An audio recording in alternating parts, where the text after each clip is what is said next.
out my cigarette. Oh, well.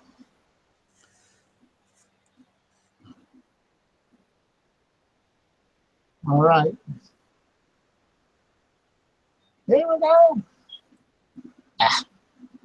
We are live, folks. Welcome to the Paranormal Graveyard. And tonight we are talking about haunted castles. I love that, right? Hello? Hi. Can you come around 10 o'clock? Okay. All right. Bye. Sorry about that.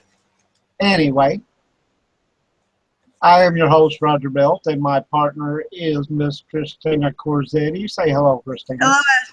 Hi, everybody. I see Bill's in the chat room. Hello, Bill. Divergence in the chat room.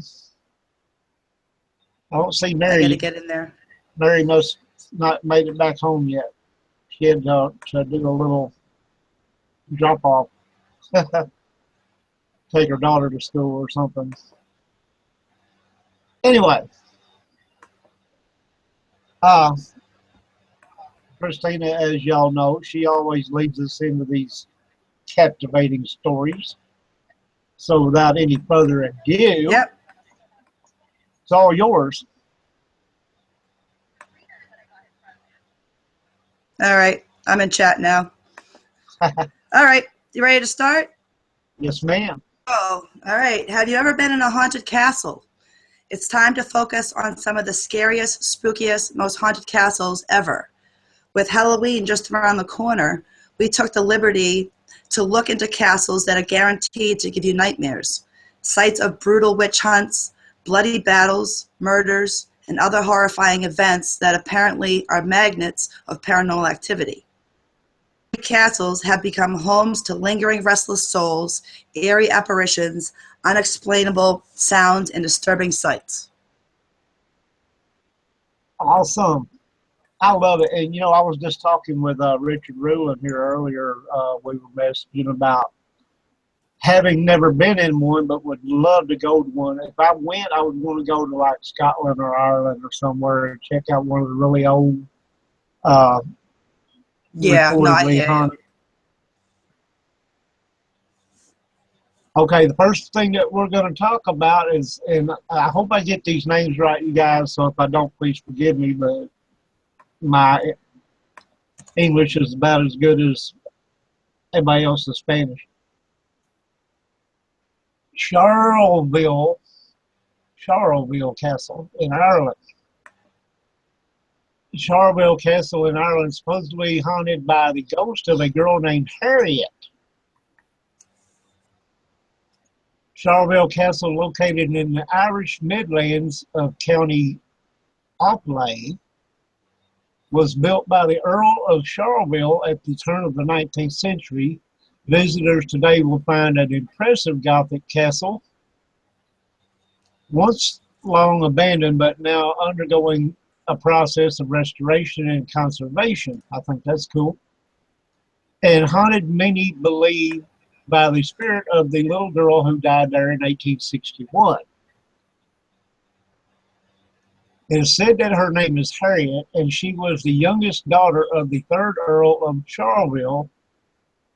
According to the Charleville Castle Heritage Trust, Harriet died when she was only 8 years old, but her ghostly presence is endured in the buildings. Visitors claim to have heard her laugh and caught her image on camera.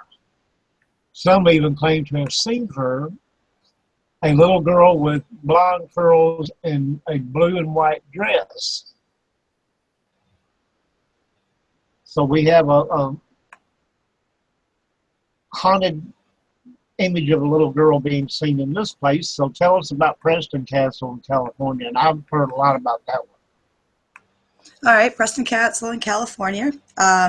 Preston School of Industry, also known as Preston Castle, or the castle was built between 1890 and 1894 as a school to rehabilitate juveniles in Lone, California, or is that Ion, California? The castle's, yeah, Ion. The castles stand on 230 acres, bought from the Ion Coal and Iron Company at $30 per acre, with 100 acres donated. The sandstone bricks were made at San Quentin and Folsom prisons and delivered through railroad at 6,000 bricks per car. The original plans consist of 5 floors and 77 rooms. It officially opened for business on July 1st in 1894 and remained so until 1960. It fell into despair until 2001. Now, the Preston Castle Foundation received a 50-year lease for the property, and restoration began to convert it to an arts college. The castle has seen its share of death. 17 boys lost their lives in the hospital due to disease such as tuberculosis and typhoid fever. Sam Goins was shot in the back by a prison guard in 1922 during his 3rd escape attempt. He was only 20. Starvation, isolation, and public paddling and lashings, severe strategies, were common at Preston. In 1950, Anna Corbin, a former head housekeeper, was found locked in a storeroom off the executive kitchen, bludgeoned to death. One of the castle's black children, Eugene Monroe, was tried twice for this crime, but the jury was hung each time. To this day, no one has been convicted for her murder. Her spirit is believed to still walk the halls of Preston Castle. Many have witnessed slamming doors, falling objects, disembodied voices, and physical contact by unseen people. During Ghost Tracker's investigation, they collected photos of alleged orbs and shadows and EVPs, including a male humming.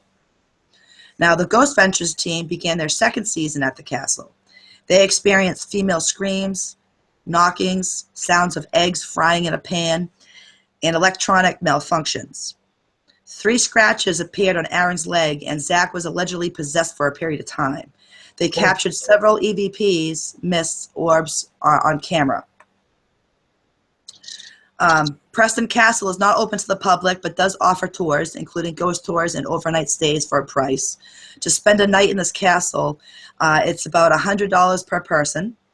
It includes pizza for dinner, soda water for the night. You must bring your own sleeping bag, pillows, clothing, toiletries, and any kind of investigative equipment you plan to use during the night.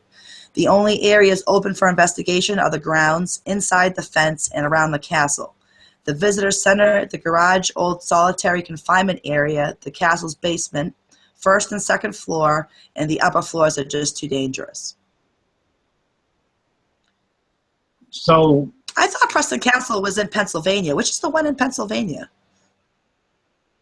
no, Do you Preston, California, Pennsylvania. Pennsylvania has I thought it was Preston Castle, but I guess it's not. no. Pennsylvania has the asylum, I think, or is it the old state pen? Oh, okay. I can't remember for sure. It's one of them. I find it interesting that and you know I'm going to do this. Okay.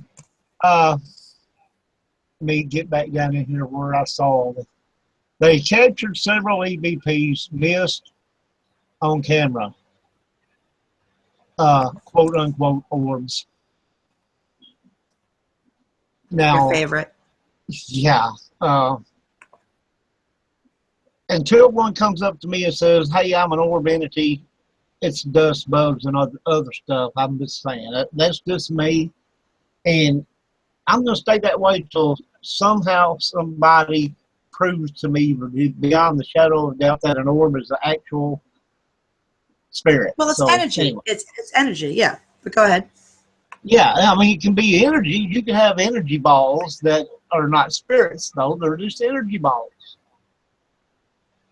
I believe orbs You are know, just like the soul energy of it floating around. You know what I mean? That's how I look at it. electronic, or what they call it, electric energy, like lightning balls or what have you. Yeah. Yeah. Yep. Okay. Anyway, On to bigger and better things. Uh, I bet I won't say this right. Hoseka? I'm gonna say Huska? Huska. Huska Yeah, Castle. And that next word, I don't know how in the world you pronounce that. Is it Czech Republic? yeah. Gateway to hell existed. Where would it be located? Well, I know one cemetery. Uh, Yeah, Skull Cemetery, right? Is that what you're so, thinking? that's the one I was told. Yep. What or who would guard it? Now, that's a good question. You know, if you got a supposed, and I quote unquote here, gateway to hell, and you had to put a guard on there, who would you put on something like that to guard it? You know, I mean, uh, to me, it would make common sense that they built a Catholic church or something there, and they had priests that guarded the gateway. Yeah, no, I hear you. You know, I mean, I don't know, it just makes sense. Okay, legend states Huska Castle in the Czech Republic was that place built by Ottakor II of Bohemia during his reign, 1253 through 1278. It sits surrounded by sandstone mountains where there was no source of water, protection, or land view, and away from trade paths. How did they get water up there? That's a good question. Its defense mechanism was turned to the inside. And listen to this, because I was kind of stumbled when I read this before. No stairs led to the first floor. Many windows seen from the outside have no rooms behind them. It remained in the hands of the aristocracy until 1924. It was turned from a Gothic castle into a Renaissance chateau. I love the word, that chateau. In the 16th century, during World War II, Nazis took over the castle and made it their headquarters until the end of the war. The chapel was built over a hole or bottomless well. Why would you build a chapel over a bottomless well? Well, because Anyway, like you said, that's where the gateway is, and it's got to be guarded by something, right? yeah, but building a chapel there wouldn't necessarily do that. I mean, you got people coming in there to worship and everything, and who knows what's going to come up out of the hole and bite them on the ass. Yeah, no, I hear you. You know, some things just don't make sense. The well was believed to be the gateway to hell. There again, I'll say. Locals wanted to fill it with stones to keep the evil spirits at bay, but was unsuccessful. They were forced to cover it with stone plates and build the chapel. Its walls remain moist. Even during droughts, the walls are covered with ancient drawings of dragons being slain and a left-handed archer. It is even believed non-human remains are buried in the Huska Castle cellar, killed by its defenders. Now that was an interesting piece, y'all. I don't care what anybody says. Some things in there you have to just roll around in your head and try to figure out what you think. Just the fact that it goes back to the reign of 1200s, you know what I mean? Can you imagine what it's like back in the 1200s? Hey, there's my Mary. Shout out to Mary Angela, Jerry Cohane. I hope I pronounced that right.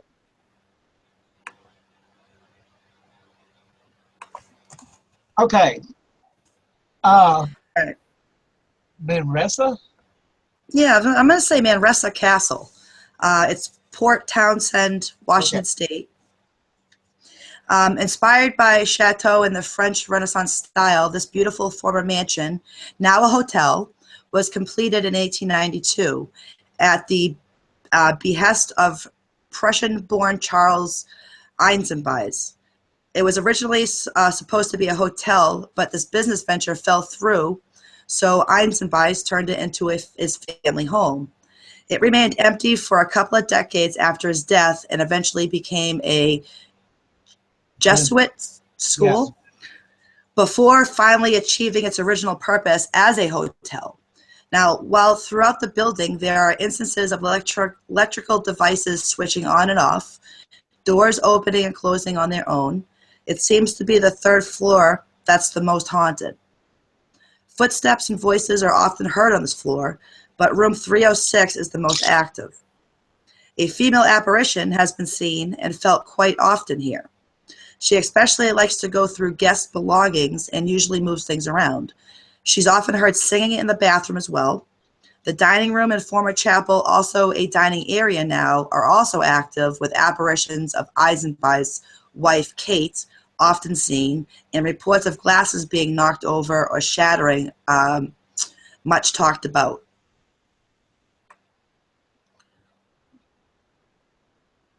All this stuff is so interesting. Absolutely. I love castles anyway. Okay, Sour Castle is in Kansas.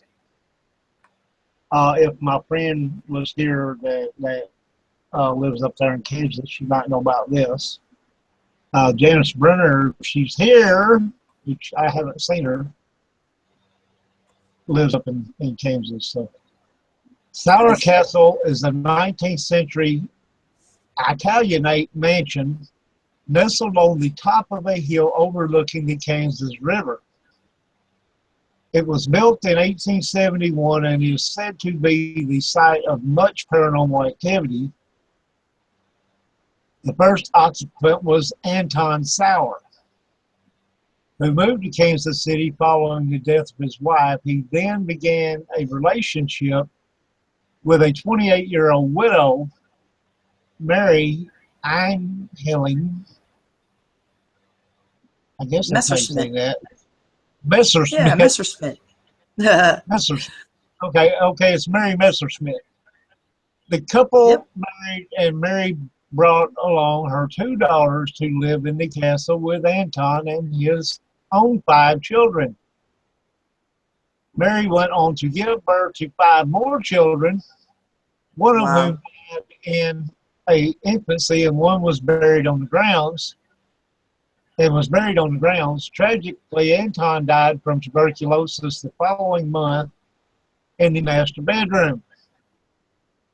A total of 5 generations of the Sauer family lived and died inside the castle, one of which was a suicide.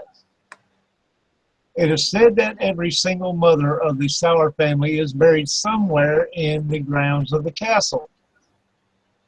It was shrouded in legends and rumors. They say that a woman hanged herself in the tower of the castle.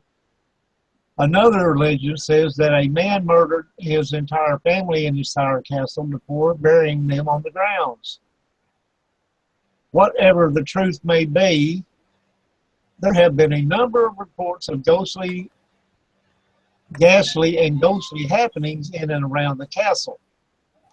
Neighbors often claim to witness floating lights and hear disembodied voices and laughter.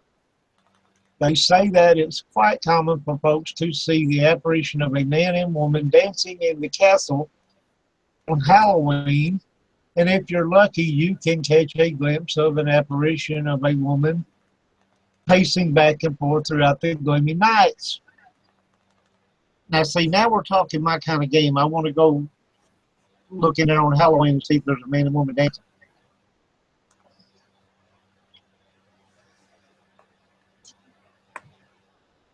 All right.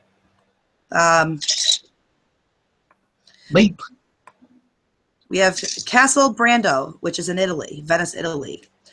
Over the years, Castle Brando, located in Sisson di Valmiano, How's that? Had been visited by Dante, Alighieri, Allegeri. Vivaldi, and Casanova, but legends of apparitions seen at this castle all seem to animate from Count Brandolini, who in his lifetime was feared and hated man. Brandolini always exercised his droit de seigneur, and the rides of his vassals were required to spend their wedding night not with their husbands but with the count. Any women who rejected the count's advances were beheaded. Oh, wow. And their bodies cast through a trap door in the count's bedroom. That's wild. It is said that screaming heads were once seen rolling down the mountainside, and their cries can be heard to this day. The trapdoor was still in existence during the First World War when it was used as an escape route out of the castle. Now, see, that's some crazy stuff. So on your wedding day, you had to do it with the count, and if you didn't do it, your head got cut off? Did you watch Braveheart? Yes, I did. Okay, do you remember when the king reinstated that thing where the, I guess the people over the certain areas of the Scottish land there, you know, of the English, yeah, had the right to spend the night, wedding night, with any of the locals that were getting married? Okay. Okay, that's what this droit de seigneur is, whatever. It basically gave them the right to sleep with the bride on the wedding night. Oh, wow. Apparently, if they didn't, they were beheaded and dropped down through this trapdoor where their head rolled off down the mountain. That's crazy. How'd you like to be down there and see heads come rolling at you? Anyway, interesting stuff. Hope y'all are enjoying this so far. This is some creepy, interesting things going on around here in these castles. Leap Castle is in Ireland, and that's one I wanted to go to. I'd love to go to. Home to several ghosts and an elemental. Leap Castle strikes fear into the hearts of many. Located in Ireland, this castle is thought to have been built by the O'Bannon clan in the 1500s. Prior to the castle being built, the land it resides on was used by Druids for initiation ceremonies. This castle was also the site of much bloodshed and violence. In 1557, the O'Carrolls gained possession of the castle. After the death of Mulrooney O'Carroll in 1532, a fight between two brothers within the family erupted. One of these brothers was a priest. One day while he was holding mass, 4 members of his family, the rival brother, burst into the chapel and plunged a sword into his chest. The brother fell across the altar and died in front of his family. The chapel where this occurred is now known as the Bloody Chapel. I wonder why. The Bloody Chapel is also the location of an area known as the Oubliette. The Oubliette, aka Murder Hole, was a small dungeon that was hidden by a secret trapdoor coming from the French word to forget. The O'Carrolls used to throw dead or dying prisoners down the hole and completely forget about them. Oh, wow. They just left it to die. Sorry. Yeah. One tale states that the O'Carrolls would sometimes hire other clans as mercenaries to eliminate nearby threats. Once the mercenaries completed their job, they were invited back to the castle, not for a feast as they thought, for a celebrity feast. However, unbeknownst to them, the feast was poisoned and the mercenaries' throats would be cut. The corpses were then thrown into the oubliette. So in other words, come work for me. I'll feed you, poison you, cut your throat, and throw you in a hole. I bet they got lots of employees that way. Huh. In 1922, parts of the castle were burned down. During the cleanup that followed, it is rumored that up to 3 cartloads or 150 bodies were taken from the castle. This event is also said to have triggered an increase in the hauntings at the castle. Wonder why that would be. Now, strange lights are often seen streaming out of the upper windows where the Bloody Chapel is located. Strange smells like rubber have been reported. The most famous haunting in the Bloody Chapel is that of the murdered priest. The priest can be seen both in the lower and on the stairway below. In the tower and the stairway below. Other apparitions have been seen throughout the castle. In the Great Hall, the spirits of members of the Mahon clan have been spotted. The McMahon clan were among several of the clans hired as mercenaries and killed. An apparition of a strange man is also throughout the, thought to live in the oubliette. On occasion, he has been spotted wandering the lower levels of the castle. In the priest's house, now just a hollow shell, shadow figures are seen wandering around. Other than the strange man, a woman murdered by the O'Carrolls is sometimes heard screaming throughout the castle. Those who have seen her said she had a red cloth covering her face.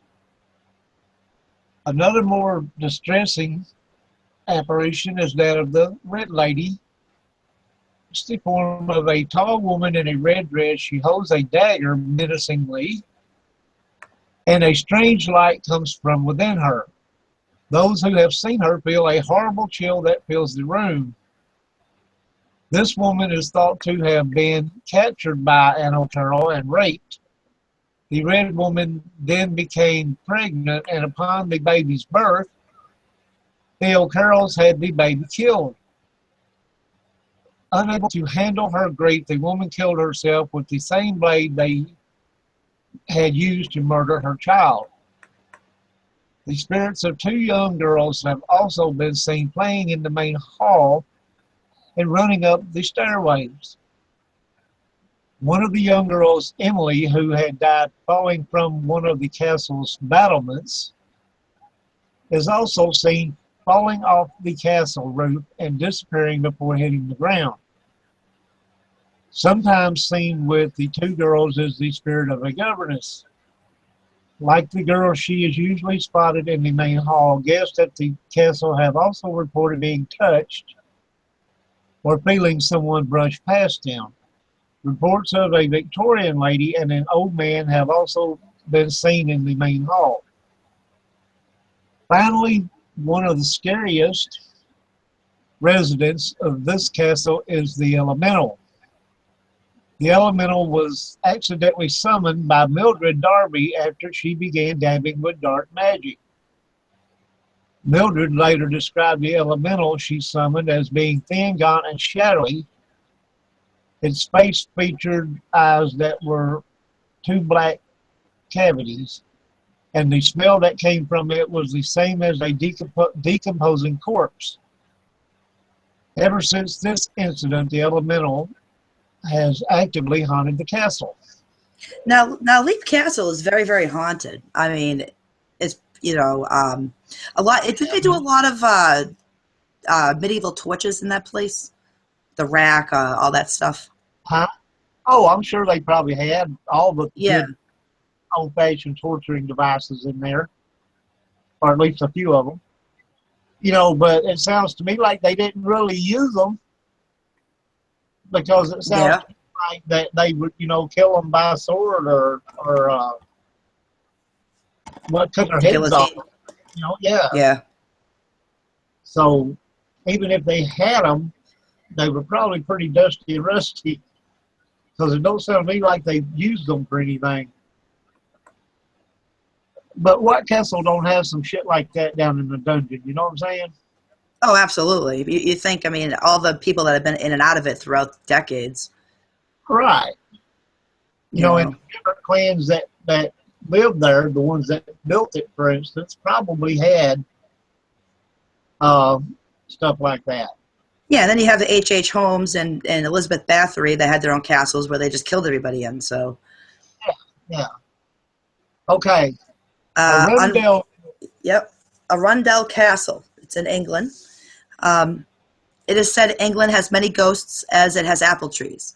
Its long, rich history is pointed to as the reason for this. The British Tourist Board recently calculated that the country had at least 10,000 haunted locations. This is a lot of ghosts for a country that would easily fit within the state of Oregon. Most castles in England lay claim to at least one ghost. Arundel, a medieval castle located in West Sussex, Yeah. is said to have more than one. Roger D. Montgomery established Arundel on Christmas Day in 1067. He was first Earl of Arundel and is said to haunt the castle. His apparition is seen in the castle keep.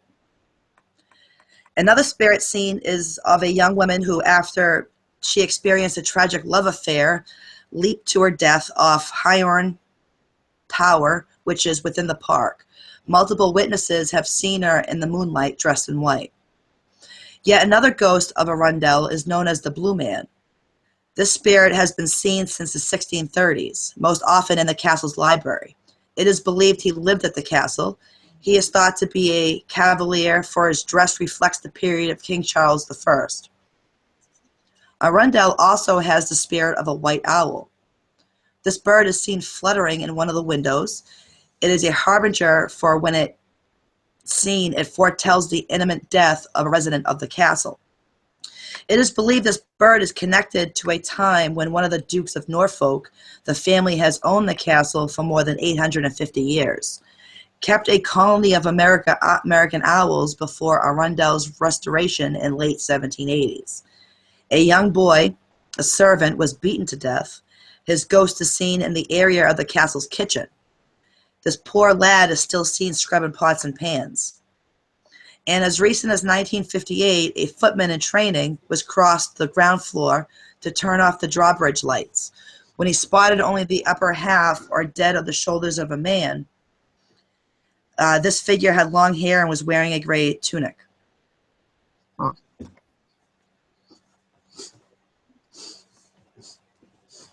This stuff is just so interesting. You know, It goes back so many years, you know what I mean? I mean, that's what's fascinating about all of it. and things back over there, you know, during that time and everything were a whole lot more, what's the word would you use? You know, when they fought and stuff, you know, it was all swords and shields and arrows, and you know, they didn't have guns where you could shoot them in the head and give them a quick death. You know, Yeah.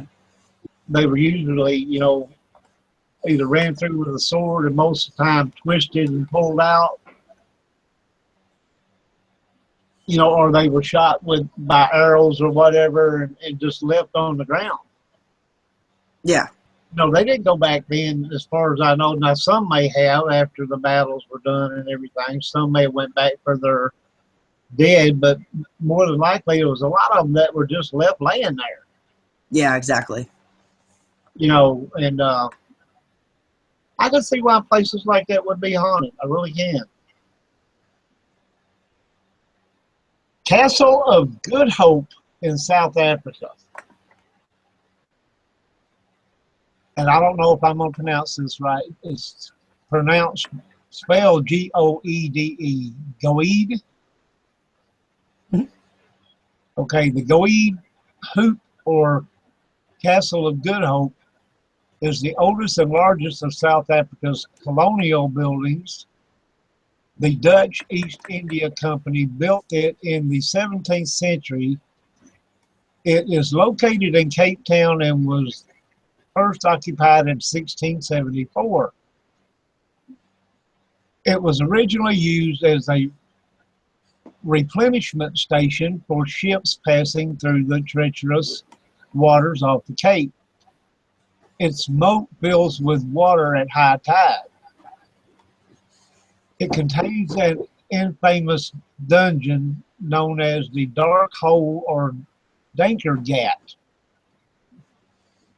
This chamber was used to torture prisoners. It was not unusual for these prisoners to be drawn as they were chained to the dungeon walls, especially during winter floods. Not drawn. During winter floods. The first ghost noted at the castle was seen in 1915. This tall figure, a gentleman, was seen on the castle's battlements. The same figure was seen for 2 short weeks again in 1947. It is said that this ghost glowed and was seen leaping off one of the castle's walls. He was then seen walking between the Leerdam and Orange Bastions. One witness reported seeing this figure leaning over a parapet, peering down on Darling Street. Phantom footsteps have been heard along the battlements over the years. The old bell tower that overlooks the castle is also haunted. In the 1700s, a soldier was found hanging from a bell rope. After his death, this bell tower was sealed off, but witnesses since state that they have heard one of the bells ringing at random times. Some feel this haunting might be connected to the male ghost seen on the castle's battlements. Another famous ghost seen at the castle is known as the Lady in Gray. You know, how come it is you have a lady in red, lady in white, lady in gray, lady in black? I did a post on that, actually. Anyway. The color of the ghost, but go ahead. Yeah. The lady in gray is seen holding her hands and crying hysterically as she runs through the castle. The sighting of this ghost occurred in 1947 during a royal family tour. They were in Cape Town celebrating Princess Elizabeth's 21st birthday. Several members of this party, including Princess Margaret, saw this ghost. This ghost has been seen since several times. The most romantic ghost at the castle is believed to be the Lady Anne Bernard. She was a colorful character in the 18th century who lived in the castle for 5 years. She married a man younger than herself and was the colony's first lady. The dolphin pool where she bathed has been reconstructed from the drawing she made of it. She was known to bathe nude.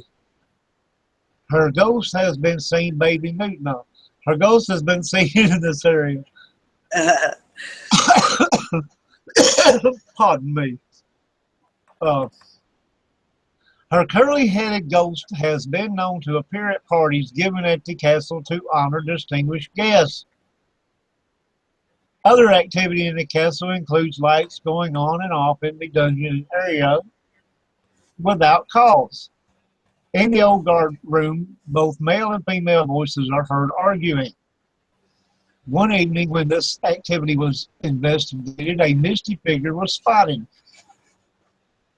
A ghostly black hound is seen in the castle. This dog has pounced on visitors, and then it vanishes from sight. A curse connected to the castle involves one former governor. I'm just going to call him Peter Gisbert Van Newt. Man, they had some names back then. In April of 1729, he unjustly sentenced to death for desertion. He overruled a court's more lenient sentence. One of these soldiers, a theological candidate, called for justice from the gallows. He demanded Newt attend the hanging. He didn't, so this man cursed him. Later that day, Van Newt was found dead, slouched over his desk. It is said he had a look of terror on his face. He was buried in an unmarked grave, for no one wanted to bury him in the sacred ground. It is said Van Newt haunts the castle to this day. So, wonder what it was about Van Newt that they didn't want to bury him in the graveyard with everybody else.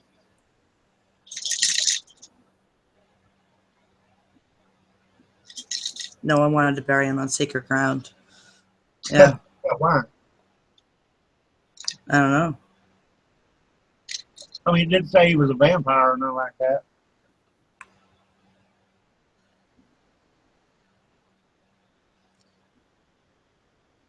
The castle on Peachtree Street in Georgia.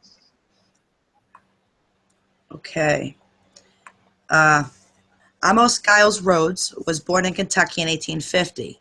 26 years later, he married Amanda Wilmot Dowdery in Atlanta, Georgia, and began his furniture business that extended to 35 locations throughout the Southeast. His grand home that is still, till this day, admired by visitors from all over, began a trip to Europe. He found himself marveled by the Rhineland castles during his trip in 1890. He was so much inspired that upon returning home, he began making plans to build his family's home in a similar style. Now, back in the 1900s, Peachtree Street was considered a fashionable residential area lined with large residences. Between 1901 and 1906, Rhodes assembled an estate of 114 acres, stretching across Tanyard Creek and including most of the present-day Brookwood interchange at I-75-85. He hired architect Willis F. Denny II to bring his vision to life. Rhodes Memorial Hall was built in Romanesque revival and infused with Victorian elements, constructed in 1902. Now, locally quarried stoned mountain granite was acquired for the towers, turrets, and the battlements of Rhodes Castle's home. It also contained ornate woodwork, murals, that must be beautiful, intricate parquet floors, colorful mosaics, a carved mahogany staircase, exquisite stained glass windows. The house was wired for electricity to power 300 light bulbs, call buttons in most rooms, and a security system. The castle was completed in 1904, nearly costing almost $50,000. The Rhodes family lived in the home until Mrs. Rhodes' death in 1927, and Mr. Rhodes' death about a year later. Their two children, J.D. Rhodes and Miss L.O. Bricker, deeded the house and just under an acre of the original estate to the state of Georgia with one restriction. The property could only be used for historic purposes. In 1930, the building opened as the home of the state archives until 1965, when a more modern building was constructed as Capitol Avenue. However, Rhodes Hall continued to serve as the Peachtree branch of the archives. In 1983, the Georgia Trust for Historic Preservation signed a lease with the state of Georgia and made Rhodes Hall their headquarters for the Georgia Trust. Now, the property went through restorations of the mechanical and electrical systems and the reinstallation of original staircase and windows that had been removed to the state archives facility. From 1984 to 1992, the house was used as a haunted house attraction every year for Halloween. But is it really haunted? Employees and visitors to the castle at Peachtree Street have witnessed a variety of activity. Little girl on the first floor, foyer, and second floor landing. No confirmation if it's the same girl. There are also reports of a tall man believed that to be of Amos Rhodes and that of an older woman in a white dress. The door in the attic has been known to open and close and sometimes lock from the inside on its own. Other reports include voices, being touched, and sudden decrease in temperature. So what do you think? You think it's haunted? Yeah, of course it's haunted. Okay, just asking. The Ducket Grove Castle in Ireland. Ducket Grove. The story of a spectacular castellated Gothic castle, complete with gardens, towers, 30 rooms, and statues expanding over 12,000 acres, begins with a man named Thomas Ducket. While not the first Ducket to arrive in Ireland, he purchased a 500-acre small town on the north edge of the lake district known as Kingstown from Thomas Crosswaite of Cockermouth in 1695. Crosswaite had obtained extensive land property in Ireland under the Acts of Settlement of 1666 to 1684 during the reign of Charles II. Thomas married Judith de la Poer, heiress to her father's estates in County Waterford. However, it was his grandson William's marriage that turned things around for the Ducket family. William married Elizabeth Dawson Coates, co-heiress of wealthy Dublin banker John Dawson Coates. In 1790. The couple had 4 sons. On November 19, 1985, William remarried at the age of 73.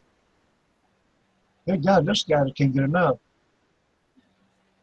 To Maria Georgia Thompson. He died on June 22nd, 1908, and was the last family member to be buried in the family burial ground at Knocknacree. The Duckett's Grove was built during the 1700s, replacing a smaller house. In 1830, William acquired the service of architect Thomas A. Cobden to Gothicize the family estate to include Gothic towers, turrets, arches, niches, crenulations, loops, high-stacked chimneys, statues, urns, and oral windows. During a time when labor was cheap, tradesmen were paid about 9 shillings a week. Could you imagine that? Yeah. How much is a shilling? I don't know. I'll have to look it up. 9 shillings a week. About the same amount earned by farm workers. 11 men were employed full-time maintaining the lawns, gardens, and drives leading to the mansion from its 3-gate lodges on the Castle Dermot Road, the Iron House, and the Western Gate. After William's death, left to his widow in absence of a male heir, she abandoned the property in 1916. The estate was put under the management of an agent until 1921. A group of local farmers and laborers under the umbrella of the Killarrig Land Committee purchased the estate with the $32,000 loan from the Bank of Ireland. By 1925, the Killarrig farmers had failed to agree on the division of the land, and no repayments of interest or capital had been made to the bank. On June 20th, the same year, the bank issued all the committee members with a bill for whatever that is. I lost you. I was looking up a shilling. With a threat that legal action would be taken against him. 2 years later, The land commission took over the estate, the bank debt. Sometime in the 1920s, the property was used as a training camp for the Irish Republican Army. When the land commission purchased the estate, the bank retained the mansion and 11 acres of land, which was sold in 1931 to Frederick George Thompson of Hanover Works, Carlo for, and this is not, I guess this is euros, 320 euros. Yes, correct. Okay, some of the outbuildings were demolished and the granite was used in the building of a new Christian Brothers school in Carlo Town named Bishop Foley National School. The remaining outbuildings were used as stables and riding school by Francis Brady, who occupied a wing of the old mansion until the estate was purchased by Carlo County Council. There are several stories attached to Duckett Grove, giving it a well-rounded paranormal history. One of the main stories is that of the Banshee in Irish folklore. The Banshee is an ancestral spirit associated with certain Irish families who forewarns death in the family with a recognizable wail. She's often known to have long flowing hair and wears cloaks or shrouds. Excuse me. Bless you. Thank you. What was I? She's wearing cloaks and shrouds. Where is that? Oh, she's also seen wearing cloaks or shrouds. She is also known to use a comb to lure people. If you touch the comb, you'll suffer dire consequences. Well, I ain't touching her dadgum comb. Saying. In this particular case, Duckett's Grove Banshee is supposedly that of a woman who William Duckett had an affair with. How are you going to have an affair with somebody with a comb and a key if you touch it? She was the daughter of a farmer who died while riding her horse. After her death, her mother put the widow's curse on William, and thus the Duckett Banshee was born. She's seen and heard throughout the property. Witnesses even claim to have heard her wail for 2 days straight from one of the towers. As a result of this, a woman walking on a path on the property died suddenly. A former caretaker saw the Banshee several times in the mansion. She became very fearful of the injury and abandoned the property, never returning. A man saw and heard the Banshee in the walled garden. His mother died the next day. A man on horseback was riding by Duckett Grove when his horse suddenly stopped and stared at the gate.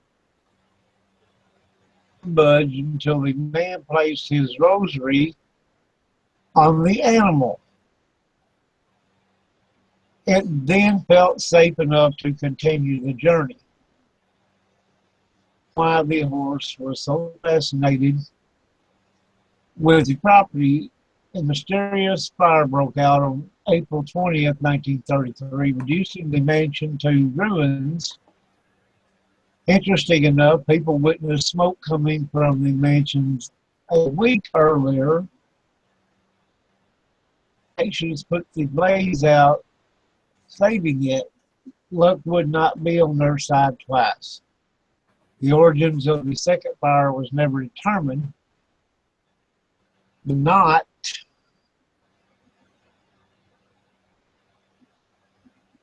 only entity supposedly haunting Duckett Grove, members of the Duckett family and servants have also been seen and heard throughout the property. Eyewitnesses have reported seeing mysterious lights, voices, shadows, seeing apparitions, and sounds of servants working in the kitchen. There is also reports of a phantom horse and carriage seen in the front of the castle. Now that's a very haunted castle. Yeah. Now, a shilling is 12 pence made a shilling and 20 shillings made a pound. Oh, Back then, you know, they had the coins and the pounds, and British is shillings. 20 shillings made a pound, and they were worth what? I don't know what they were worth. Basically, 20 shillings was a pound. Okay, 20 shillings was a pound. See, if I had a way to base that against the American dollar, then I would have an idea of what they spent. But Yeah, no, I hear you. anyway, Witch's Castle, Portland, Oregon. Well, Witch's Castle, as it has come to be known, is believed to be a small stone trading shack or possibly an old isolated cottage in the middle of the woods. It was built in the late 1600s and has been left as ruins for many years. The name has been given to the eerie story it has to tell. The place has been named as such because it is believed that a cult of witches used the area to perform rituals and spells. An interesting thing about these ruins is the stories of ghost wars, which reportedly taken place here. Ghosts are supposed to fight within the area of the ruins, and if someone is close enough, it is said that they won't be able to leave the area until it's over. Wow. So, ghost war. But this is just the ruins and basically in the woods, and it's in a piece. Yeah. But a ghost war. Yep. Ghost wars. There's a lot of ghost wars that go on. And people don't think about it as such, but like whenever you have residual activity like at Gettysburg, okay, they're fighting a ghost war. Antietam, stuff that goes on in Antietam, they're fighting a ghost war. All of these Civil War battlefields that have residual stuff going on is actually a ghost war being fought. Okay. You know, and I don't think I ever looked at it that way until just now. But it makes common sense. That's what it is. It's a ghost war. You know, it's just going on between different, and also probably, I'm sure, with a lot of the places where they fought World War II, there's probably ghost wars going on there. Yeah. And they're actually ghosts fighting a battle, you know, in their own but they're dimension. Fighting each other. That's what I'm saying. So they're actually it's a war between ghosts. Yeah. That's interesting. I never thought about that. Pythian Castle in Missouri. Pythian Castle, as the building became to be known, was built in 1913 by a fraternity organization called the Knights of Pythian, with the official name of the building being Pythian Home of Missouri. The building's original purpose was to act as an orphanage and widow's home for children and wives of members of the order, as well as general meeting hall.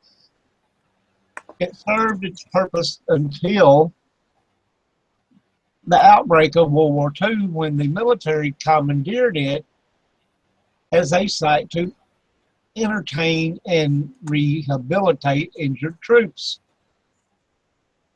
The faculty was quite luxurious, featuring a movie theater, ballroom, bowling alley, pool hall, library, arts and crafts area. When can I move in there? Then all right. Many famous singers and performers of the day hosted shows here, and the building served its purpose until the end of the war, when it was used as reserve center, eventually being sold as surplus in 1993. The building is privately owned but reopened to the public in 2010 and holds a number of functions from weddings, proms, and corporate parties, as well as history tours, murder mystery dinners, and holiday events. The building is thought to be very active with paranormal activity and holds ghost tours all year round. I'm sure they do. Why the building is haunted is unknown, as is the identities of the spirits who manifest here. As with all haunted places, there are many theories and local versions and campfire stories, which add pieces to it, sound more scary. The most popular stories of who may linger here comes from when the building was first occupied by the military.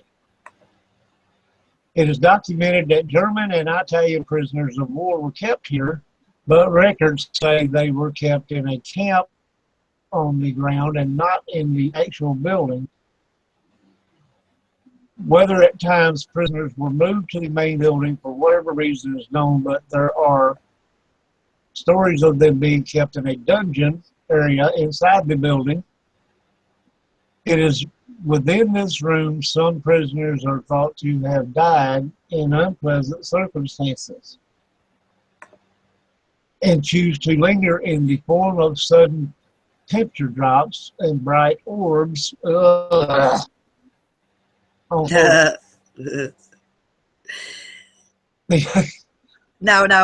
Roger. Jerry actually said that an English pound is $1.25. Okay. And Roddy said 1 shilling is 8.5 US cents. Okay, so that kind of gives you something to make your theory off of whenever you're judging how much they paid. So it's not a lot. And it wasn't very much. Yeah, 20 shillings made a pound.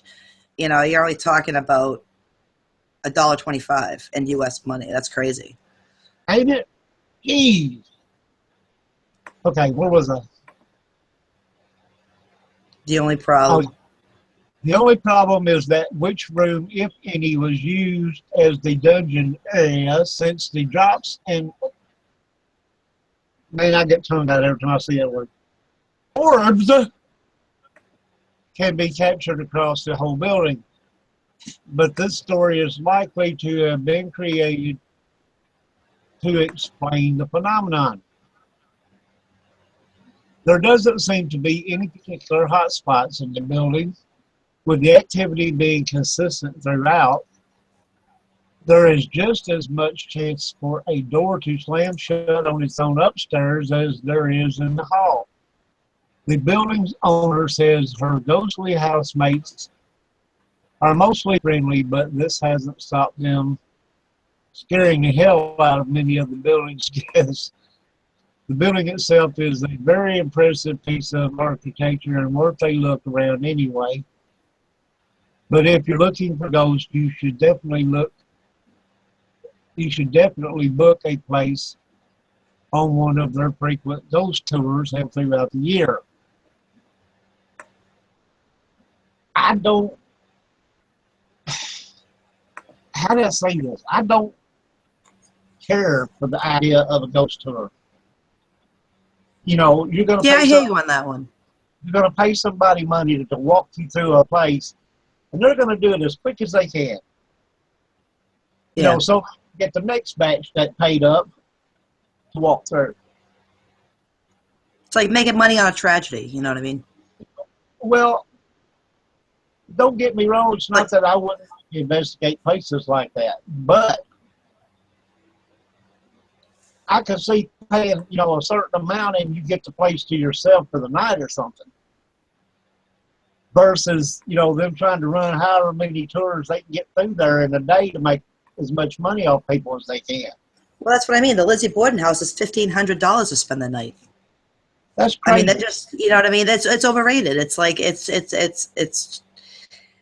They're making money off of something that they shouldn't be making money off of. You know what I mean? And it's just not right.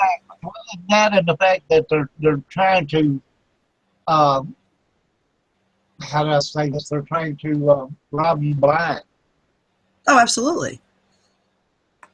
You know, and granted, you know, they may be reasoning this like, you know, well, uh, right now it's drawing in a big crowd. We need to make as much as we can because it could go cold turkey anytime. Yeah. So I can understand them wanting to try to make money like that, but it's the amount that they're charging people. Absolutely. No, I agree with that. You know, It's ridiculous. Yeah, I mean, let's get within realistic realms here. The majority of people that want to come there can't afford to go there because it's so high. Yes. Think of how many more. Now, look at it this way. You may bring in, let's say on an average weekend, you may bring in 5 people that can afford to pay $1,500. Yes. Okay, now, and that's for a tour, right? Or is that for the? That's for this. That's to stay overnight. Just one night. Oh, okay. But anyway, if you bring in 5 people that paid $1,500, now you add that up, that's a pretty good little chunk of change even for just 5 people. Yeah. But if you're running tours and you price it right, you will get a lot more tourists coming through there to do that, which in the end run is going to add up to more than what you're going to get. You're correct. If it wasn't so expensive. You charge through the nose. Yeah, absolutely. No, I agree with that. You know, I don't understand some people's way of thinking sometimes. I really don't. Anyway, Castle Stirling. What do we got? Hold on. All right. Castle Stirling in Scotland. Sitting atop an oppressive volcanic crag sits Scotland's Stirling Castle. This castle dates back thousands of years, which reports it was first built as early as the 1100s. Standing at a crossroads, it has been the site of many battles. This violent history in it being built and rebuilt several times. The English often occupied the castle starting in 1296, but it was returned to Scottish control after a 6-month siege in 1342. James IV created much of the castle that sits on the crag today, which he used the fortress as his residence and royal court. Other famous figures with connections to Stirling are Robert the Bruce and Mary Queen of Scots, who was crowned at the castle. There are several legends that surround Castle Stirling, including a claim that it was the home of King Arthur and his knights of the Round Table, a myth that has been reported often in print. Most believe Stirling Castle is haunted. The tale told most often is about a ghostly lady that wears green. Now, this green lady ghost is considered the castle's most active ghost. Stories have been told about her for centuries. Her ghost takes an active interest and is even entertained by the daily lives of the living. She often watches people, and she has a knack for appearing at unexpected times. In one famous incident, dinner failed to arrive for the army officers that were stationed at Stirling. The Green Lady was fascinated by the chief's dinner preparations. This cook, sensing he was being watched, turned around and saw what he described as a misty green figure, which appeared to be engrossed in his cooking. He promptly fainted. I imagine this is why the dinner was not served. So it is not known for sure who this ghost was while she lived, but one old tale states she was a poor lass. She was starved to death within the castle walls during King Edward's siege of the castle. Some believe the Green Lady was the daughter of Stirling's governor. She was betrothed to an officer stationed at the castle. It is said her father accidentally killed this officer. Now, besides herself with grief, the daughter threw herself from the castle battlements. She died on the rocks 250 feet below. In another story, it is stated she was an attendant to Mary Queen of Scots. One night she dreamed the queen was in danger. She jolted awake and ran to the queen's bedchamber to find the bed curtains on fire. She awoke the queen and rushed her to safety. In one dramatic version of the tale, it is stated this maid then died of wounds sustained in the fire. During the rescue, it is said this maid wore a green dressing gown. This is the reason put forth as to why she is in the green mist. Her apparition is still seen at Stirling Castle today. In fact, her ghost is considered a harbinger for when she appears sometime disaster has happened just after, including several fires. Because of her appearance are taken seriously and are all documented. Some are afraid of her ghost because of this, but others feel the opposite, for they believe she is performing a service by warning people of danger. Two other ghosts often seen at the castle are the Pink Lady, believed to be Mary Queen of Scots, and a Highland ghost who likes to pose as a tour guide. Now, they mentioned the green lady being dressed in a green dress, and, you know, that's why she has a green mist. Well, I actually just did a post about why ghosts wear clothes. And, you know, they say the last outfit that you die in is what you are going to be seen wearing as a ghost. I just thought that was interesting. Then I've heard stories about ghosts can change their clothes and stuff. Like yeah, but they can also change their age. They can come to you as they were when they died, or they can come to you as a younger version of them. You know what I mean? I'm talking about them having a wardrobe, being able to change their clothes or their dress color or their suit color or, you know, whatever. You know, yeah. But then again, I would think that when you die, what you're wearing is what you're going to wear. Well, John has a good point. He says, what if you die naked? Well, then you'll wear your birthday suit on the other side, though. I would say so. I would say you'd be seen that way. Just saying. Hope it's warm over there. Anyway. Hope it's warm. Or cold. Do you mean cold? No. Dragsholm Castle.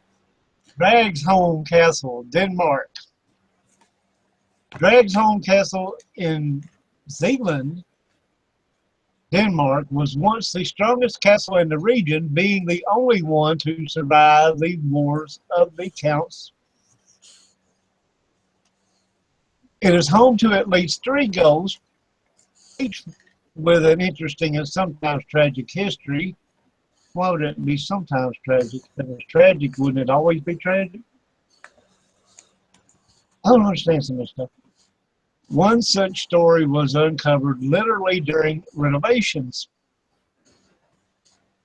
Dragsholm Castle, locally known as Dragsholm Slot, was originally built on the islet of Zealand, not to be confused with New Zealand. Denmark, in about 1215 today, it serves as a hotel and restaurant and the home of several ghosts. The castle has a long and interesting history, a history that needs to be told to give the full story of the hauntings within. Let us get on with the hauntings. Originally a palace, it was built for the Bishop of Royalskide.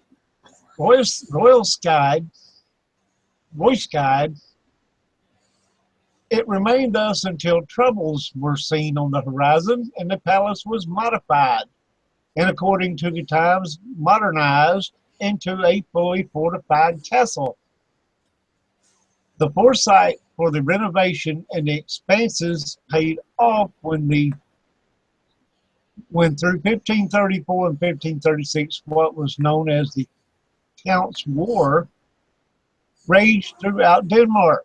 There was an uprising against the kings and other nobles, and with much of the peasantry and ties to violence, many manors, palaces, and new castles were razed and ruined.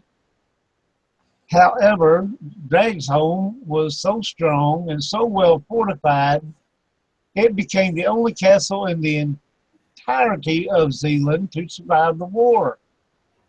However, at the end of the war, there was a reformation in Denmark, and Dragsholm was taken from the church and passed to the crown, who had it converted into a prison for nobility.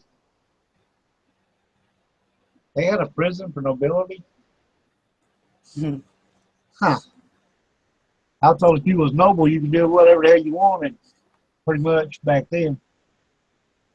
One of the Dragsholm's first prisoners was the Catholic Bishop of Roskilde, who owned the castle at the time of the Reformation. Wonder why he was a prisoner. As notorious as that prisoner no doubt was, there was another prisoner, the 4th Earl of Bothwell, who sits in a much more prime piece of history today. The 4th Earl of Bothwell, James Hepburn, was the third husband of Mary, Queen of Scots. The marriage was a bit of a lurid affair at the time. Hepburn was seen as a troublesome noble within the Scottish court, who was later accused of intriguing against the crown. He was within the Scottish court, who was later accused of intriguing against the crown. He was imprisoned, even though the accuser was found to be quite mad, insane, I tell you. In his cell in Edinburgh Castle for a good time before he escaped and joined Queen Mary. The two grew close, but 5 years later, in 1567, Hepburn was in trouble again. This time for murdering the Queen's consort, Lord Darnley. For this he was soon acquitted, yet once again Hepburn would cause a division in the country, this time by marrying Queen Mary. The marriage lasted for a time until there was an uprising followed by violence, at which time Hepburn fled, never to see his wife again. Queen Mary was disposed of the throne. Hepburn left Scotland and Scandinavia, where he hoped to raise an army to win back Mary's throne. However, he was once again arrested, this time for holding the incorrect papers. Unfortunately for Hepburn, he was escorted to Bergen, the native home of his abandoned fiancée, Anna Thronson. She sued Hepburn, who offered his ship as compensation. He had earlier during their engagement convinced Anna to sell all her possessions and asked her parents for further money so he could spend time in France, where he found his way into the royal court. This would have been all fine and well, but once again finally Hepburn found himself in trouble. The English crown was looking for him for the alleged murder of Mary, Queen of Scots' second husband. He was sent to Dragsholm Castle and placed in a room chained to a pillar. His conditions were so bad that he went insane, spending most of the days and nights walking in circles to and fro around the pillar. He actually wore a circular groove into the stone floor from his repetitive motion. He died in Dragsholm Castle on April 14, 1578. However, it does not stop here. His ghost is meant to be seen well rather heard about the formal courtyard of the castle, sometimes accompanied by a full-horse carriage. Maybe in death he finally got nice, pompous existence in a ghostly court. Dagg's home is also the residence of at least two other ghosts. The first is quite a brief tale, that of a woman who worked in the castle who developed a severe toothache. It was here at the castle that a visiting gentleman cured her toothache, no doubt in some manner deemed to be bacteric. Today, she forever serves the she forever serves the castle, checking in on guests even to this day. The third ghost seems to also have an identity and a back history. It is not entirely sure when the events of this next story took place, but a good guess would be rather the end of the 1600s. For it was during this time an attempt to blow up the castle was made during yet another war.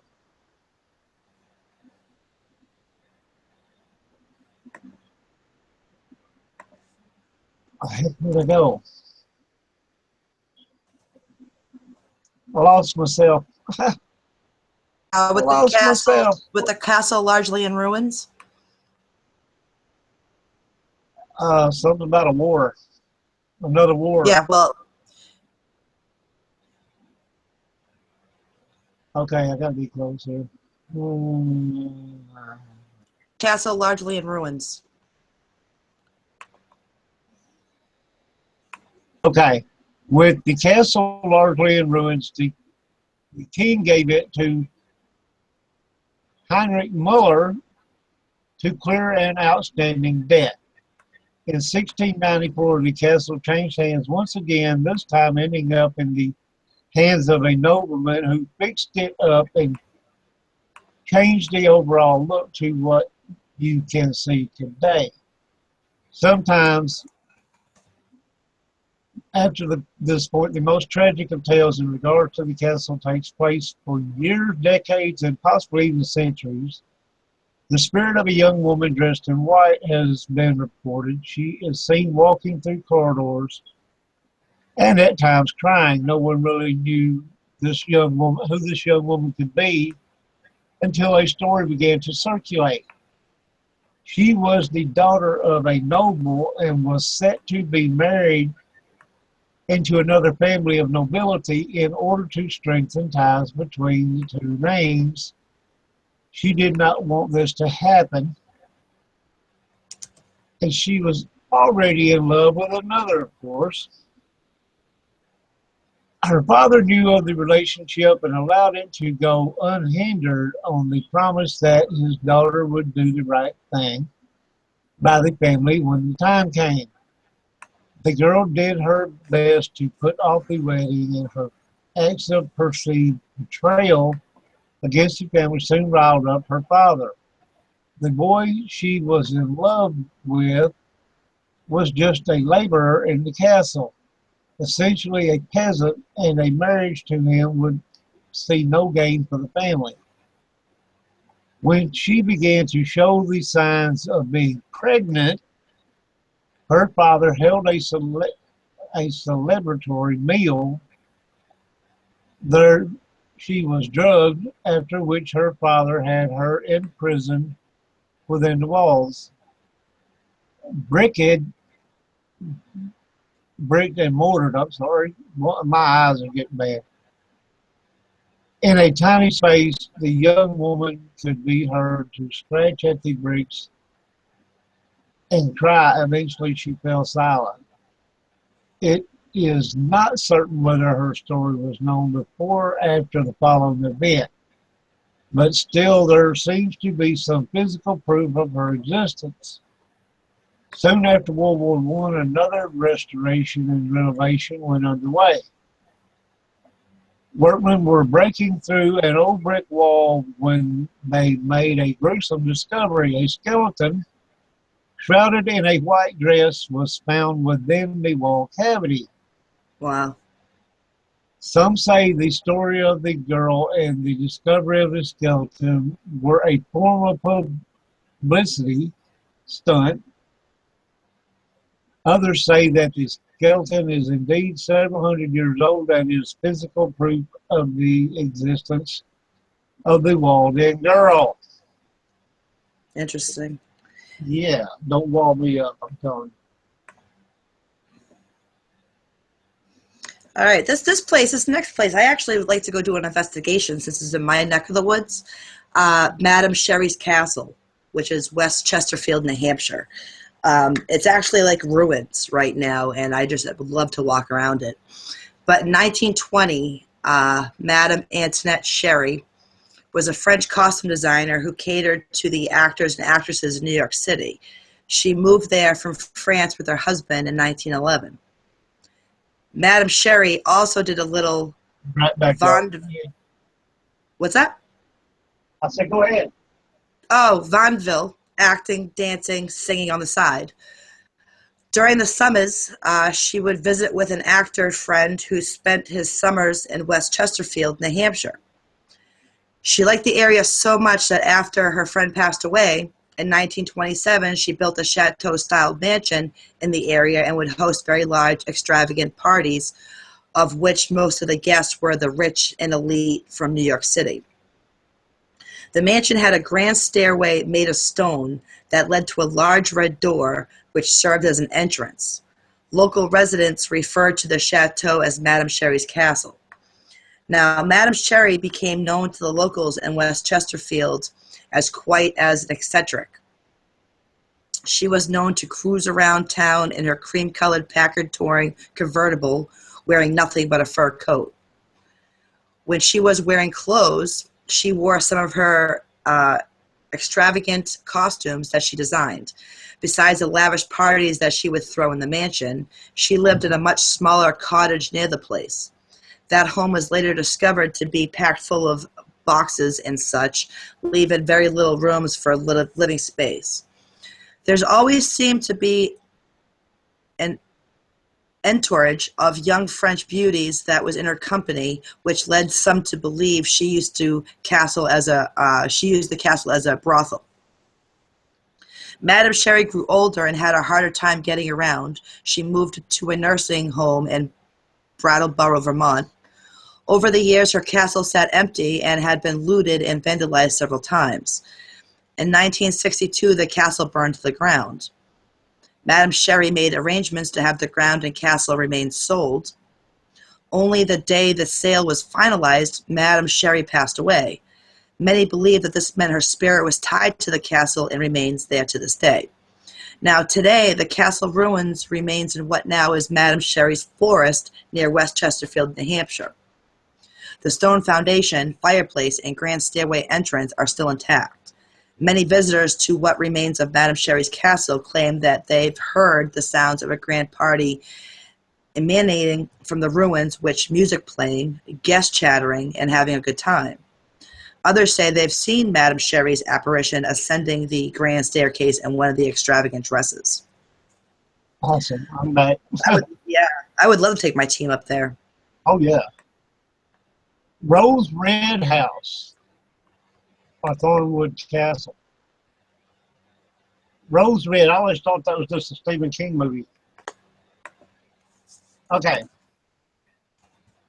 Thornwood Castle is located in Lakewood, Washington, and was actually the site used in Stephen King's Rose Red movie.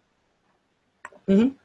While Rose Red is a work of fiction based very loosely on the Winchester Mansion, the real Thornwood Castle is still considered to be haunted. The house itself is largely a private residence, but part of it is rented out as a bed and breakfast, with various special events hosted. Thornwood Castle has a unique history, often referred to as the House Love Built. The home was constructed over a period of 3 years 1808 through 1911 by Chester Thorne for his bride, Anna. Chester, who was a founder of the Port of Tacoma, was largely influenced by the old English estates and set out not only to make this Anna's dream home, but his own as well. Chester purchased a 15th century English castle manor home and had it largely dismantled. 3 ships were commissioned to bring the dismantled materials to Washington State for use in its construction. Which was being overseen by famed architect Kirtland Kelsey Cutter. The 54-room features such antiques such as stained glass woodwork and art collection, all of which came from the dismantled English castle, but also featured gorgeous red brick imported from Wales. The home was built to last for centuries. While there are many reports of ghost sightings, it's important to note that this property is still largely a private residence and investigations are granted on a very selective basis.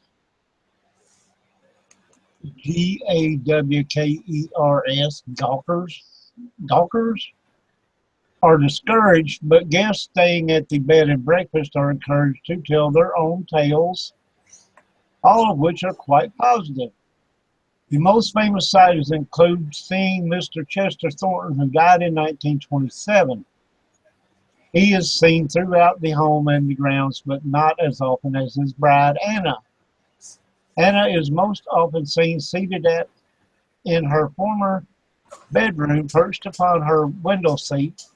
She is seen gazing out her window at her beautiful gardens, but more romantically, she is also spotted by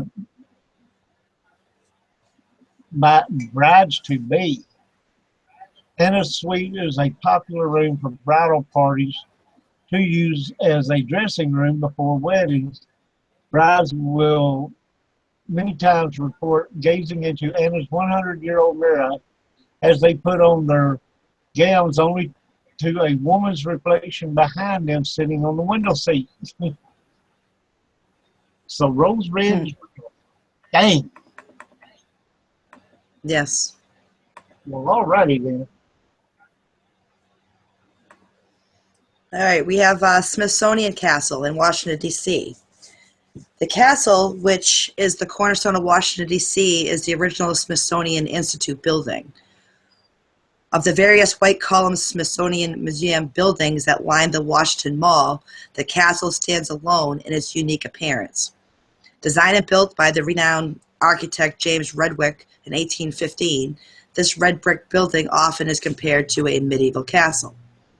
The castle is also noteworthy because it is considered to some to be haunted. This fact is often discounted as just a myth or urban legend, but there is compelling evidence that this building might just have a few otherworldly inhabitants.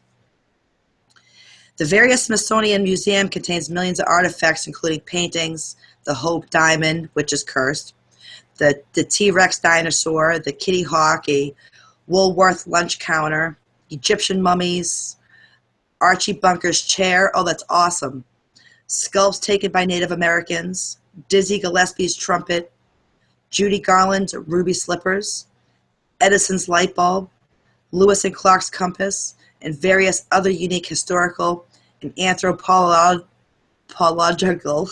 significant items. One item in the Smithsonian Castle is said to be the reason this building is haunted. The Smithsonian is named after an Englishman, James Smithson. He was a chemist and mineralogist. He traveled Europe studying and publishing papers on his findings.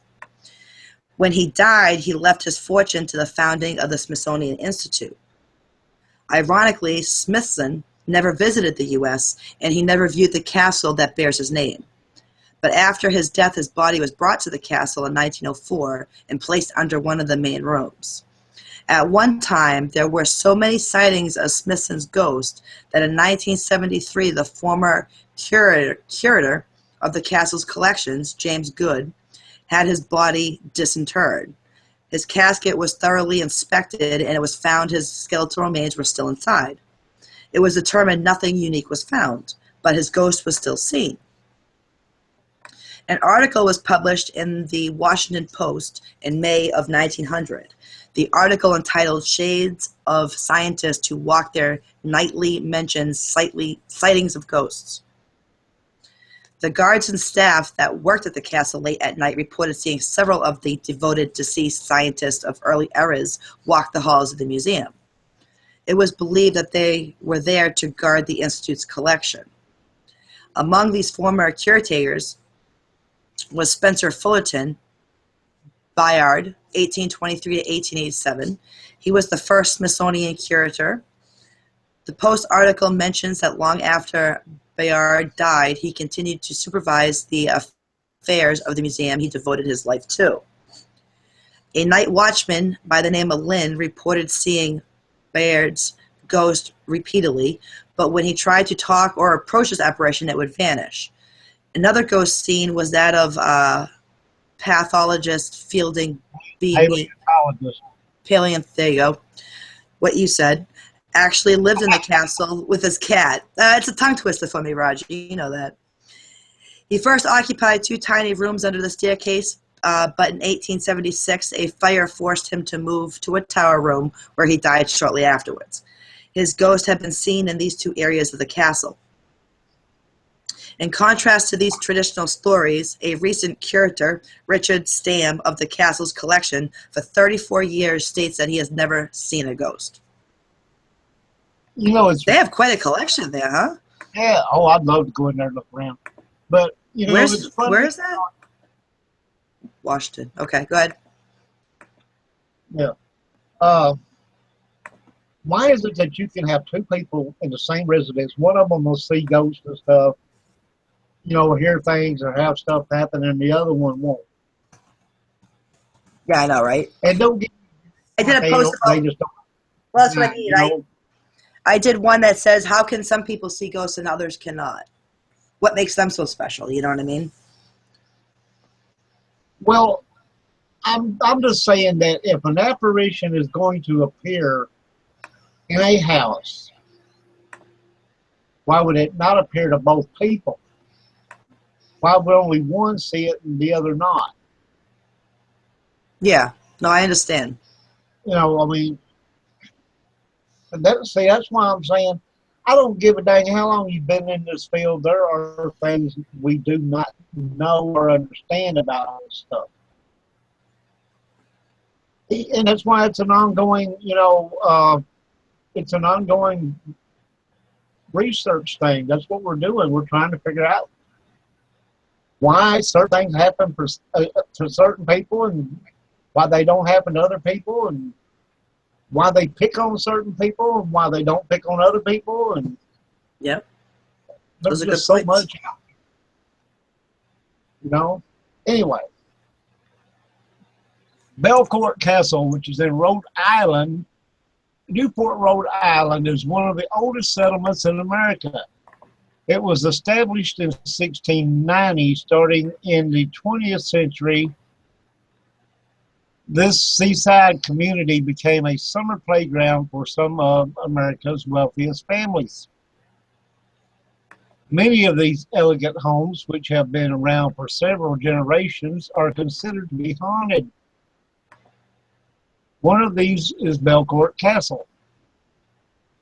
Belmont only resided in his home for 6 to 8 weeks out of each year. He married a socialite, Alva Vanderbilt, in 1896. After his death in 1908, his wife became bored and traveled extensively. Belcourt then fell into disrepair. The chateau was sold in 1940 to an entrepreneur who hoped to turn it into a car museum, in which never happened. That's probably good. The next owners, the Lorillards, seeing the grounds could accommodate 10,000 visitors, used the property to hold regular jazz festivals. The grounds could, during this time, the home continued to deteriorate. In 1956, the Tenney family acquired the property. The Tenneys owned Belcourt Castle for the next 56 years. They filled the castle with their own expensive collection of antiques and reproductions. They also fully restored Belcourt to its original grace and beauty. Now that's cool. One member of the family, Harl Tenney, who married the Tenney's son, Harley Tenney, who married the Tenney's son. I'm still trying to get my brain around that. Feels the castle is haunted. The activity appears to be connected to various items in the castle. Harley Tenney saw the ghost of a monk dressed in brown. She feels this haunting originated from a carved monk statue the family owns. This ghost monk would only appear nearby the statue. When the statue was moved from its place near a staircase to another room, the ghost then only manifested in this room. When the Tenneys decided to place this statue in the chapel, they feel it disappeared, this ghost, or he stopped appearing. A piano tuner working in the castle heard loud screaming coming from one of the Japanese suit of armor. One night in the late 1990s, Harley was headed to the castle's kitchen when she noticed the stained glass lights were on in the Gothic ballroom. As she walked over and turned them off, she then heard a blood-curdling scream behind her. Turned toward the kitchen, but the lights turned back on, and she heard a second, even louder scream.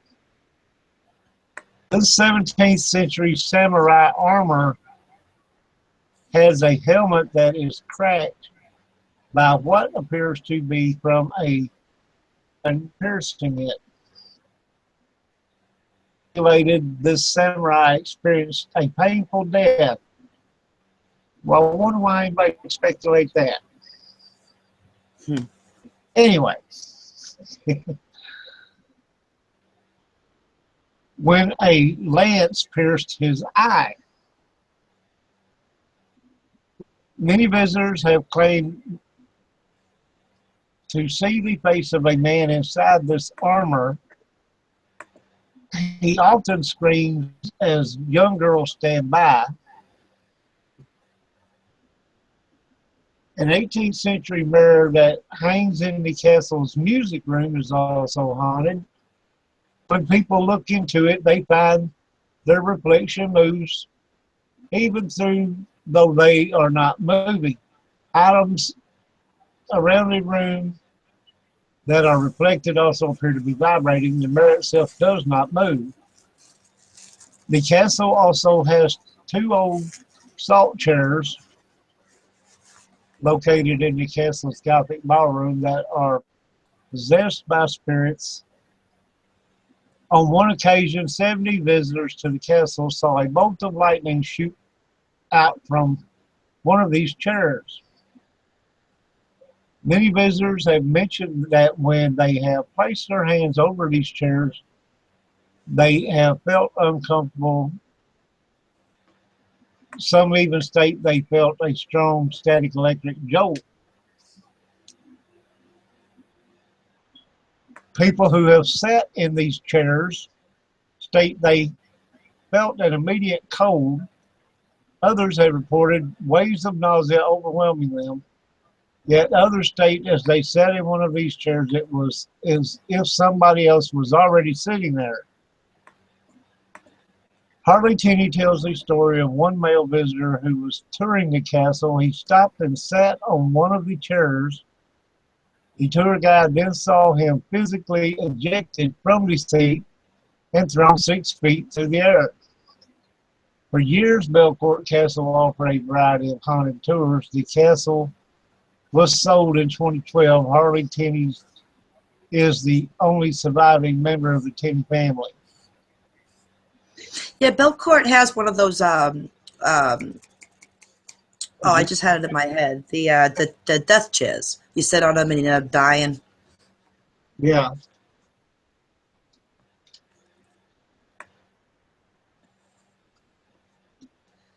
Sounds like they also had an ejection seat in one of them. Yeah, well, it must take a lot of force for an entity or some side of energy to throw you 6 feet, you know? That's force right there.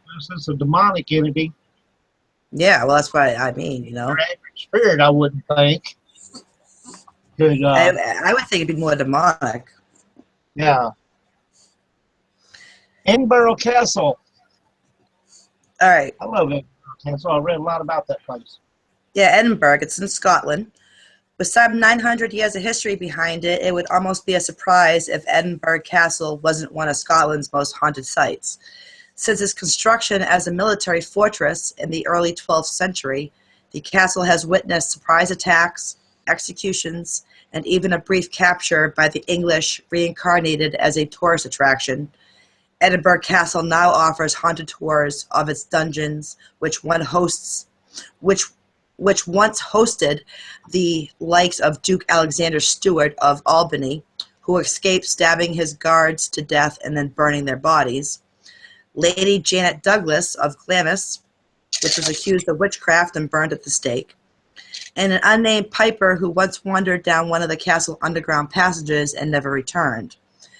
In 2001, Edinburgh Castle became the site of one of the largest paranormal investigations in history. A team of 9 researchers and over 200 members of the public explored the castle's forgotten chambers and secret passages for signs of ghostly happenings. The public was not told which areas of the castle were rumored to be haunted and which were not. 51% of participants in haunted areas reported paranormal experiences, while only 35% did in the non-haunted areas. Shadowy figures, sudden drops in temperature, and the feeling of something tugging on your clothes are all everyday experiences in Edinburgh.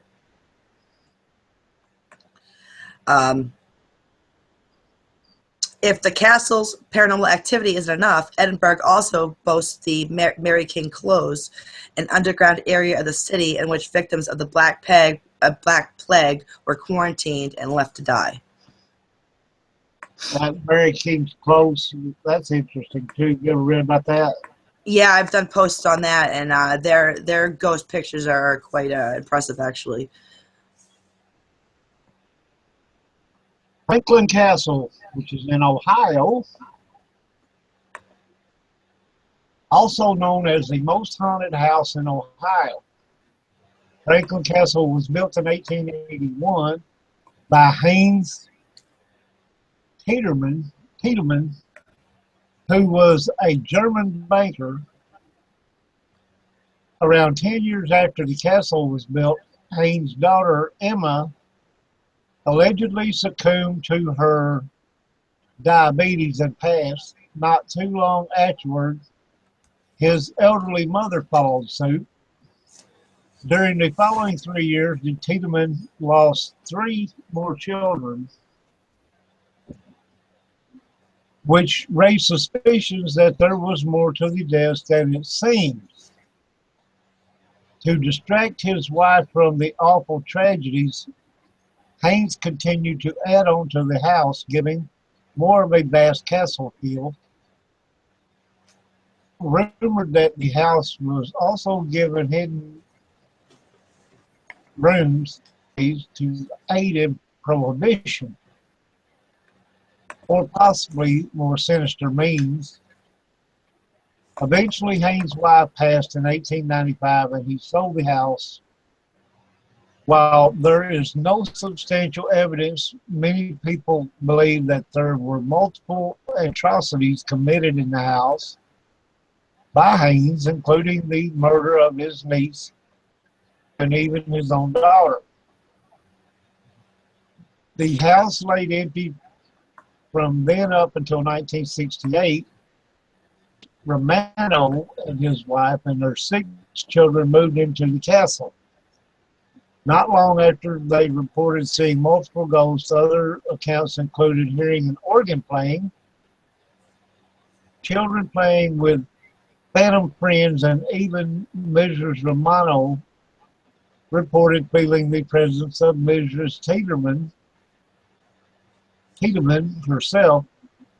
They had reportedly attempted several exorcisms and had even tried bringing in a ghost hunting crew. It is reported that one of the investigators was so frightened by what they experienced, they ran from the house screaming. By 1974, the Romano family was fed up and moved out. The house was sold to a Sam Muscatello, who hosted tours of the house for curious thrill seekers. During a live segment on a Cleveland radio station, the host had his recording device pulled from his shoulder and thrown. Another person claimed to have witnessed seeing a ceiling light spinning on its own. Sam soon began to search the castle for secret passageways, but what he found was far more sinister. Found tucked away behind a panel in the tower was a set of human bones. All stories floated around about home to and how they got there. The authorities confirmed that they were very old and definitely human. And this Sam sold the house and it bounced around for years from owner to owner. No one would live in the house long. Recently, the house was bought and is currently being renovated to be a 3-family home. One can only hope these renovations don't stir up some of the vengeful spirits. Yowza. Okay. Now, this is one of the last castles we have of the night. It's down my neck of the woods. It's Hammond Castle. It's in Gloucester, Massachusetts. The haunted history of the Hammond Castle has drawn the interest of several individuals, both locally and abroad. Starting in the year 1926 and all the way through the year 1929, Hammond Castle was constructed by a man by the name of John Hayes Hammond, Jr., in the ever-popular architectural style of medieval. Hammond had a keen interest in collecting rare and elaborate artifacts that were medieval-based. However, he also enjoyed collecting artifacts that were Roman-based and also from the Renaissance period. On April 13, 1888, John Hayes Hammond Jr. was born to an engineer in the area of mining by the name of John Hayes Hammond Sr. in the city of San Francisco, California. The family moved around to several different places. However, it was the England where a young Hammond Jr. discovered a fascination with castles. This move occurred when he was 12 years old. Eventually, the family would move back to the United States. This is when young Hammond would meet Thomas Edison for the first time in New Jersey. Edison was completely impressed with the young boy due to the fact that he was so inquisitive. He decided to become the boy's mentor. He continued to thoroughly enjoy castles and all the things that were unique as far as artifacts and other types of items. But he developed a fondness for science and inventions. As he grew, he learned to value education. He went into college and then developed an interest in studying how radio waves worked. This is when the young Hammond boy, now a man, received a new mentor. The mentor was Alexander Graham Bell. Those are 2 pretty good mentors, I'd say. His first job, once college ended, was in the year 1910. This was the U.S. Patent Office. He intentionally gained this position so that he could become an expert in the field of patience. He sought to learn as much as he possibly could. Eventually, he came to own the Hammond Radio Research Laboratory. This was created on the estate in the city of Gloucester in the state of Massachusetts that his father owned. Throughout his lifetime, he invented hundreds and hundreds of unique things and patented them all. Starting in the year 1926, Hammond began construction on the infamous castle. This construction took place in Gloucester. He constructed the castle in a unique style. It was built in sections of Cape Ann. Each of the unique sections were designed to highlight various distinguished periods of architecture that were popular in Europe. These included what is it? Squeak? That's a tongue twister, Roger. Roman quest. Okay, I'm lost here. I was talking in chat there now. Roman escape, medieval, Renaissance, French, and Gothic. In addition to this, he interrogated many unique features that many refer to as bizarre. Examples include passageways that were secret, and even rooms that ran through special devices. In the year 1965, Hammond passed away. The individuals that buried him were sure to do so on the property of Hammond Castle. He was actually buried in the same location as his beloved cat. He specified that in death. He wanted the grounds that he would be buried in to be covered with poison ivy. He did not want to be bothered once he was put to rest. It is believed that the poison ivy was not enough to hold the spirit of Hammond in, as many have claimed to have seen a spirit in various locations around the property. In addition to the spirit of Hammond's, there are several other spirits that seem to linger around the area. One story tells of a groundskeeper that apparently died during the commission of his work at the castle. It is believed that the spirit of the man still roams around on the property, as if he still is trying to care for the plants and all items that is part of the landscaping. In addition to this, it is believed that the deceased wife of the popular Hammonds still moves restlessly among the castle. Then several individuals have claimed that there seem to be spirits moving about in and around the facility that are not recognized. Several unexplained phenomena, such as apparent ghost pictures, ghost videos, and occurrences seem to indicate that there is a high level of paranormal activity that seems to occur at the Grand Castle. And that is what we have for the night. That's some interesting stuff, though. Man, I would love to go to some of those places. I mean, if I could get me like a freaking Winnebago. I know, right? And just travel to all these places, you know. Come pick me up. You know, just travel all over and go to all these places. You know, and then once you hit all the ones here in the States, you have to go over to Ireland, Scotland, and hit the castles up, you know. Yeah, well, these castles, they're so big, and just, you get lost in them. I mean, you know what I mean? Yeah. It's just amazing to walk around such a big, huge... That's one of the things where you go in there with a roll of twine, right? Yeah. You tie it at the door, and then everywhere you go, you're leaving this twine trail. There you go. Yeah, no, I mean, I can imagine just the rooms that it entails, but... Anyway, ladies and gentlemen, that's what we have for you tonight. Let me get over here to my main area. Hope everybody enjoyed it. Thanks for coming. Everybody in chat, we love you. Everybody that wasn't in chat, we love y'all too. Now, next week we have haunted objects, so that'll be very interesting. I already posed that up in the chat room. We have haunted objects next week, and next week there will not be a debate. Oh, yay. So, having said that, that means you can pay more attention to me. There you go. Christina.